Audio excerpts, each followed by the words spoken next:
پیارے بچوں، السلام علیکم ورحمۃ اللہ وبرکاتہ۔ ہیلتھ آبشار کے کڈس کارنر میں آپ سب کو خوش آمدید۔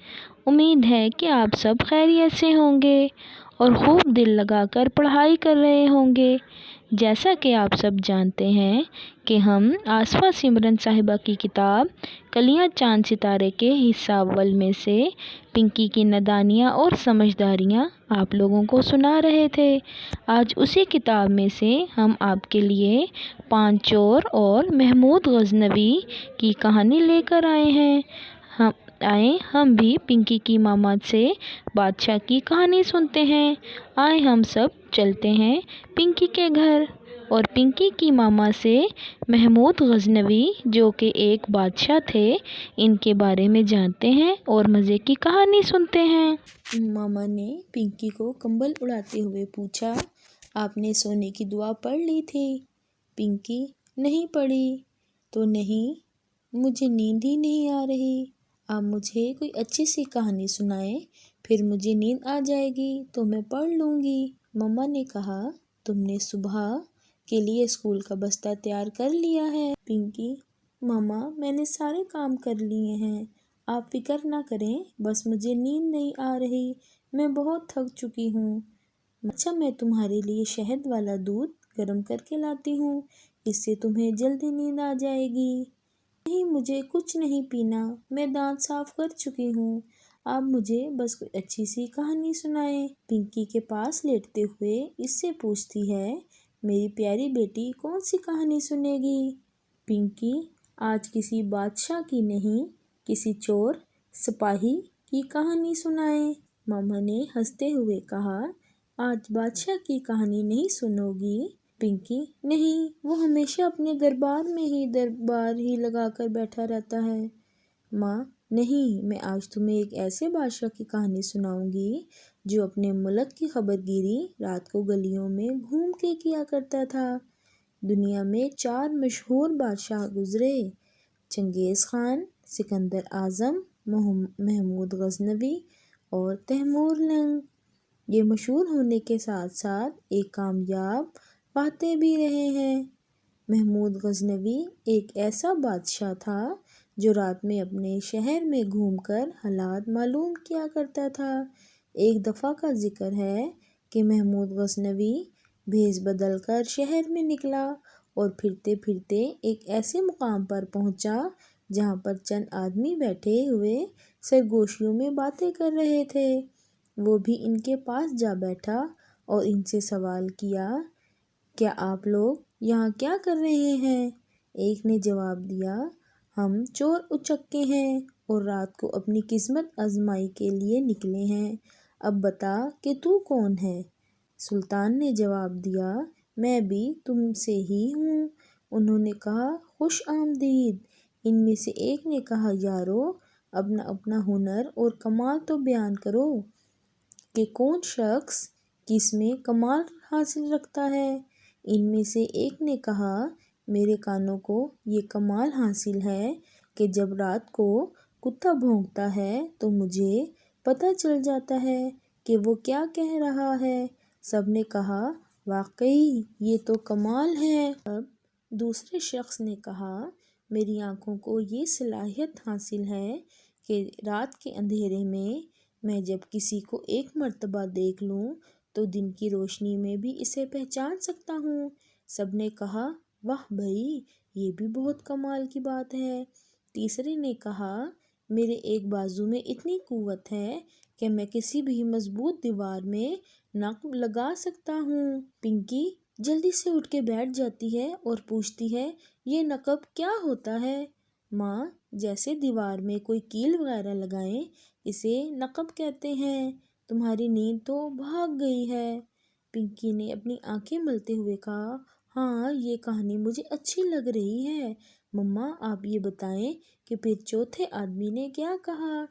ماں، چوتھے آدمی نے اپنے ناک کی تعریف کرتے ہوئے کہا، میری ناک کو یہ صلاحیت حاصل ہے کہ زمین سونگھ کر مجھے پتہ چل جاتا ہے کہ خزانہ کہاں دفن ہے۔ پانچویں نے کہا، میرے ہاتھ میں وہ کمال ہے کہ اونچی سے اونچی کمد پھینک دوں تو وہ وہیں چپک جاتی ہے۔ جہاں میں پھینکنا چاہتا ہوں۔ اور پھر وہ سارے محمود غزنوی کی طرف متوجہ ہوئے۔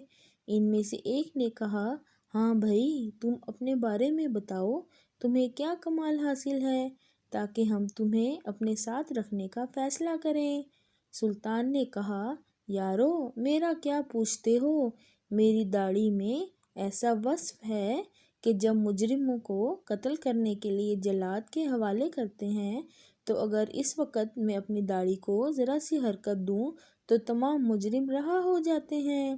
یہ سن کر سب چور بولے، یہ تو کمال کی بات ہے، آج سے تو ہمارا سردار ہے، مصیبت کے وقت ہم تیری مدد سے چھٹکارا پائیں گے۔ ان تمام باتوں کے بعد یہ طے پایا وہ سب کہیں جا کے قسمت آزماتے ہیں، شاید کوئی کہیں مال ہاتھ آ جائے۔ تمام چور پھرتے پھراتے ایک سمت کی طرف نکلے۔ کسی کتے کی بھونکنے کی آواز آئی۔ وہ شخص جو کتے کی زبان سمجھنے کا دعویٰ کرتا تھا وہ چونکنا ہو گیا اور بولا کہ یارو بڑی مصیبت ہو گئی۔ اس کے ساتھیوں نے پوچھا، کیا ہوا؟ اس نے کہا، کتا کہہ رہا ہے کہ بادشاہ تمہارے آس پاس ہی ہے۔ وہ سن کر ہنسنے لگے کہ بادشاہ کا یہاں کیا کام، وہ تو اپنے محل میں خواب و خرگوش کے مزے لے رہا ہوگا۔ پنکی، مما، وہ خرگوش کو ساتھ لے کے سوتا ہوگا۔ ماں، نہیں بھائی، اس کا مطلب یہ ہے کہ وہ مزے سے میٹھی نیند سو رہا ہوگا۔ پھر اس کا ساتھی بولا، نہیں، کتا یہی کہہ رہا ہے کہ وہ تمہارے ساتھ ہی ہے۔ اور دوسرا چور بولا کہ لگتا ہے شاہی خزانہ قریب ہی موجود ہے، یہ جو سامنے مضبوط عمارت ہے لگتا ہے یہ بادشاہ کا محل ہے۔ کمند پھینکنے والے نے کمند پھینکی تو کمند ایک کنگورے میں جا اٹکی۔ پنکی، یہ کنگورا کیا ہوتا ہے؟ ماں، کنگورا اسے کہتے ہیں جیسے ڈیزائن کے طور پر دیوار میں کیل وغیرہ کی کوئی چیز لٹکانے کے لیے کوئی چیز ہو۔ پھر وہ سب کے سب کمند کے ذریعے چھت پر جا پہنچے۔ ایک نے دیوار میں نقب لگائی تاکہ خزانہ کی جگہ پر جا پہنچے، پھر جس کے ہاتھ جو آیا سب نے اکٹھا کیا۔ اس خزانے میں چاندی کی اشرفیاں، ہیرے، جواہرات، قیمتی کپڑا وغیرہ سب کچھ تھا۔ انہوں نے پھر تاریکی میں جا کے یہ سارا سامان چھپا دیا تاکہ دن کی روشنی میں آپس میں بانٹ سکیں۔ تب سلطان ان سے آنکھ بچا کر اپنے محل میں گیا اور اپنے سپاہیوں کو جگہ اور پتہ بتایا اور انہیں گرفتار کر کے لانے کے لیے کہا۔ سپاہی تلوار لیے اس مقام پر پہنچے جس کی نشاندہی محمود غزنوی نے کی تھی اور مجرموں کو دربار میں لا کر پیش کر دیا۔ تمام چوروں کے ہاتھوں میں ہتھ کڑیاں اور پاؤں میں بیڑیاں تھیں۔ ان کے چہرے زرد تھے اور خوف سے جسم کانپ رہا تھا۔ جب ان کو تخت شاہی کے پاس لایا گیا تو انہوں نے نظر اٹھا کر بادشاہ کی طرف دیکھا۔ تب جو شخص رات کی تاریکی میں دیکھا ہوا چہرہ دن کی روشنی میں پہچان سکتا تھا، اس شخص نے بادشاہ کو کہا، اے راتوں کو بھیس بدل کر پھرنے والے بادشاہ، ہم میں سے ہر شخص اپنا کمال دکھا چکا ہے، اب تیری باری ہے۔ اب تو جلدی سے اپنی داڑھی کو جنبش دے کہ ہم جلاد کے وار سے نجات پائیں۔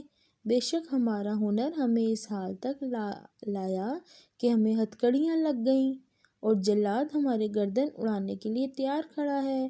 ہمارے ہنر میں ہمیں موت کے شکنجے سے نہیں چھڑا سکتے۔ ہاں، اگر کوئی کام آئی تو وہ نظر جس نے بادشاہ کو پہچان لیا۔ ان کی داستان سن کر سلطان غزنوی ہنس پڑا اور مارے لطف و کرم کے اپنی داڑھی کو جنبش دی اور جلاد نے ان سب کو رہا کر دیا۔ پنکی، اگر سارے چور رہا ہو گئے تو ان کو تو عادت پڑ جائے گی، وہ پھر دوبارہ چوری کریں گے۔ ماں، نہیں، وہ ایسا نہیں کریں گے کیونکہ بادشاہ اپنی کہی ہوئی بات کو پورا کیا اور وہ بار بار تو انہیں یہ موقع نہیں دے گا۔ چلو اب جلدی سے سونے کی دعا پڑھو اور سو جاؤ۔ ہاں، سوتی ہوں۔ پھر سونے کی دعا کا ترجمہ پڑھنے لگی۔ ماں، ترجمہ نہیں، عربی بھی ساتھ پڑھو۔ پنکی، مما، مجھے عربی مشکل سے یاد ہوتی ہے۔ ماں، میں عربی پڑھتی ہوں، تم ساتھ ساتھ پڑھو۔ اس طرح عربی روزانہ پڑھنے سے دعا بھی یاد ہو جائے گی اور عربی پڑھنے سے اللہ بھی خوش ہوتا ہے۔ پنکی، یہ اللہ تعالیٰ کی پسندیدہ زبان ہے۔ اللہم بسمک اموت و احیا، پھر اس کے بعد کلمہ طیبہ بھی پڑھ لو تو اچھا ہوگا۔ پنکی عربی بھی پڑھتی ہے اور ترجمہ بھی دہراتی ہے۔ ماں، اب جب صبح اٹھو گی تو صبح اٹھنے کی دعا بھی پڑھنی ہے، وہ تو بہت چھوٹی ہے، وہ تو آتی ہی ہوگی۔ پنکی جلدی سے، جی ماما وہ مجھے آتی ہے۔ پنکی دعا ماں کو پڑھ کر سناتی ہے، الحمدللہ الذی احیانا بعدما اماتنا والیہ النشور۔ ماں پنکی کے ماتھے پر پیار کر کے اسے شب خیر کہتی ہے اور کچھ دیر بعد پنکی گہری نیند میں سو جاتی ہے۔ جی تو پیارے بچوں، کیسی لگی آپ کو ہماری آج کی کہانی؟ دیکھا بادشاہ کتنا رحم دل تھا، اس نے چوروں کو سزا بھی نہیں دی اور اپنے کمال سے اس نے چوروں کو رہا بھی کر دیا۔ پنکی دیکھیں کتنی پیاری بچی ہے، اس کو تو سونے کی دعا بھی آتی ہے اور اٹھنے کی دعا بھی آتی ہے۔ تو پیارے بچوں، آپ بھی جب سویا کریں تو سونے کی دعا اور اس کا ترجمہ اور کلمہ طیبہ پڑھ کر سویا کریں۔ صبح اٹھا کریں کلمہ طیبہ پڑھا کریں، پھر اٹھنے کی دعا پڑھا کریں، ٹھیک ہے نا پیارے بچوں؟ امید کرتے ہیں آپ کو ہماری کہانی پسند آئے گی۔ ہمارا چینل سبسکرائب کریں، لائک کریں اور زیادہ سے زیادہ ہماری کہانی شیئر کریں، ٹھیک ہے نا پیارے بچوں؟ تو ملتے ہیں ہم اگلی کہانی میں۔ اپنا بہت سارا خیال رکھیے گا اور دل لگا کے پڑھائی کریے گا۔ اوکے، اللہ حافظ۔